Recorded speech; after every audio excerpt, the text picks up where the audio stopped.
Our next recipe, Okay, which is going to be the Market Basket Slaw. And this is called Market Basket Slaw because you could buy almost anything at the farmer's market and make it into slaw.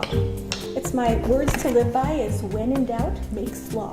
And plus we want to get ingredients that are in the season. That's right. So right now we're chopping up some fennel. Yep, this is fennel. We also have some beautiful spring bok choy to put in it and apples. And so this is going to be a slaw. But what we're going to use here is the bulb of the fennel. And I'm going to take out this little heart. Now, what if somebody wants to use a food processor? Is that okay to do it, or do we want to have that texture with hand-chopped vegetables? It depends. I think for this kind of slaw, we want it to be rustic. We want it to be really crunchy, and we want people to be able to taste pieces of each ingredient. So we're gonna chop it by hand. But if you chop things up in the food processor, they generally end up in smaller pieces. Well, the next thing we've got is some beautiful baby bok choy. It's one of the things I love about spring. But you're not doing much. You could chop that up. My turn to work. Yes, it is. And while I get a bowl to put this in. Okay, yeah, you're doing a great job. And while you're doing that, I'm going to start chopping up the apples that go in the slaw as well. Sounds good. There's quite a huge variety of different kinds of apples. Lots of apples to choose from. So if you're into green Granny Smith apples, you can use that even. And they're tart and have a little pucker factor. And the Honey Crisp ones are sweet.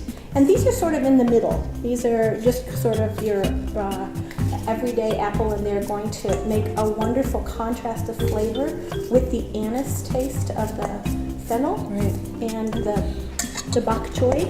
Dump that in there? Yeah, just dump it on in there. So we've got 2 ingredients in here now. We've got the bok choy, actually 3. We've got the fennel, we've got the bok choy, and the apples. And if you want to finish up those bok choy, sure, I'll finish up this apple, and we'll be ready to dress the slaw.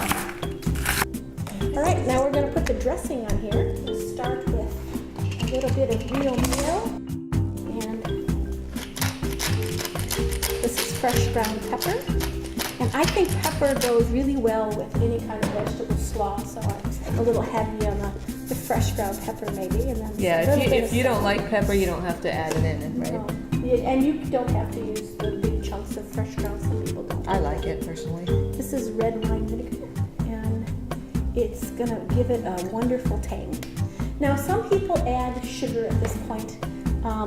You can do that, you can experiment, or you could add honey for some kind of sweetness, but I like the slaw to be more savory and less sweet, so I'm not going to add it in. And we're going to stir this up, and I can just smell that vinegar mixing with the apples. The flavors it smells really good. Yeah. So later on, when we try all these things, you're going to be surprised. But it's actually good for slaw, like potato salad, to sit around in the fridge for a little bit and let all the flavors mingle. So that's what we're going to do.